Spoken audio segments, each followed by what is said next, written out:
अगर आप भी मुश्किलों के दौर से गुजर रहे हैं तो यकीन मानिए वीडियो केवल आपके लिए ही है। इस वीडियो के अंत तक आपको समझ में आ जाएगा कि लाइफ में मुश्किलों और प्रॉब्लम का आना कितना जरूरी है हमारी सफलता के लिए। दुनिया में आपको ऐसे ढेरों लोग मिल जाएंगे जो न सिर्फ अपने देश बल्कि दुनिया भर के लोगों के लिए सफलता की जीती जागती मिसाल है।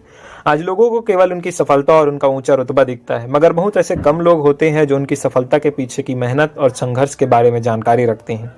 चलिए आज एक ऐसे ही शख्स के जीवन की कहानी को जानते हैं जिनके अटूट हौसलों के आगे मुश्किलों ने भी अपना घुटना टेक दिया। हम बात कर रहे हैं अमेरिका के मल्टी मिलियनियर क्रिस गार्डनर की। क्या आप जानते हैं कि एक समय पर क्रिस अमेरिका की सड़कों पर पब्लिक टॉयलेट और चर्च के अनाथालयों में सोकर अपना रात गुजारा करते थे। हालांकि अपनी मेहनत की बदौलत आज वह एक मिलियनियर है। चलिए जानते हैं क्रिस गार्डनर की सफलता की कहानी। यह समय था 1954 का, जब अमेरिका के मिल्वाकी शहर में 9 फरवरी को क्रिस गार्डनर का जन्म हुआ। क्रिस का बचपन काफी मुश्किलों से बीता। उन्होंने अपने असली पिता को नहीं देखा था और वे उनके सौतेले पिता फ्रेडी टिपलेट के साथ रहते थे। फ्रेडी अक्सर उनकी मां और उन्हें किसी न किसी बात के चलते मारते पीटते रहते थे। इसी प्रकार धीरे धीरे समय बीतता गया और हर दिन के साथ क्रिस और उनकी मां की जिंदगी बदतर होती चली गई। इस बीच एक दिन क्रिस के पिता ने उनकी मां को जिंदा जलाने की कोशिश की। भाग्यवश वह बच गई और फिर उनके पिता को पुलिस ने गिरफ्तार कर लिया। इसके कुछ समय बाद ही क्रिस सैन फ्रांसिस्को चले गए और सैन फ्रांसिस्को में उन्होंने अपने आगे का जीवन बिताया और एक गर्लफ्रेंड भी बनाई जिसका नाम था लिंडा।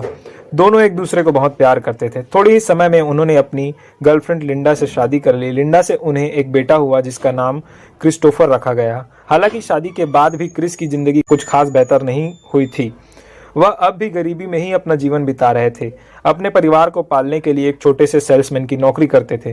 वह एक प्रिंटर मशीन को बेचा करते थे और इसे बेचने के बाद मिलने वाली थोड़ी सी कमीशन और कम सैलरी में वह जैसे तैसे अपना जीवन यापन करते थे। हर दिन क्रिस अपने परिवार की बुनियादी जरूरतों को पूरा करने के लिए संघर्ष करते थे।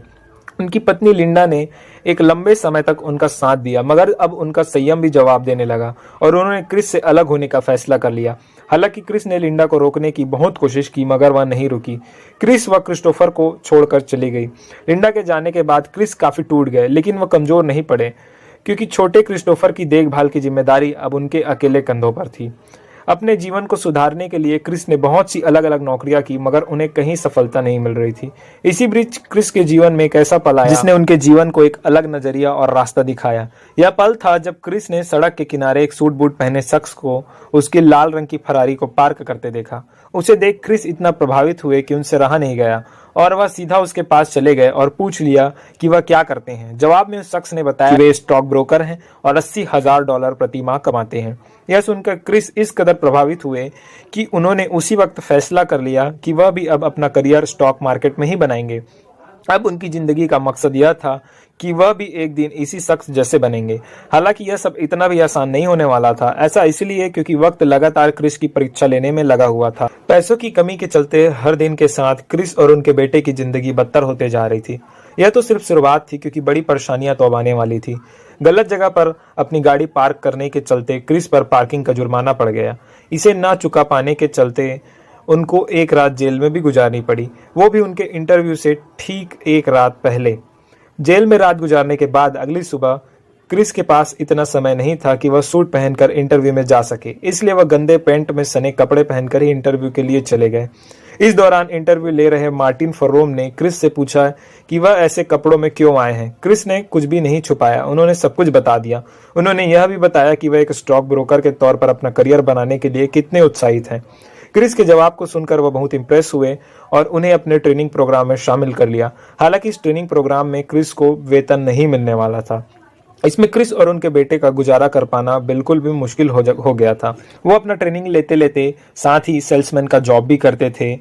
क्योंकि क्रिस के पास बिल्कुल भी समय नहीं था, वह उसी समय में जैसे तैसे मैनेज करके अपना काम करते थे। पैसों की कमी के चलते उन्हें अपना घर छोड़ना पड़ा। वह जो पैसे कमाते थे उससे अपने बेटे को सुबह एक देखभाल केंद्र में भेज देते थे ताकि वह उस समय में अपनी ट्रेनिंग ले सके। घर न होने के चलते क्रिस को ज्यादातर अपनी रातें बेघरों के आश्रमों में गुजारनी पड़ती थी। कई बार तो हालात इतने बदतर थे कि वह रेलवे स्टेशन के बाथरूम में सोकर अपना गुजारा करते थे। इतनी परेशानियों के बाद भी क्रिस ने हार नहीं मानी।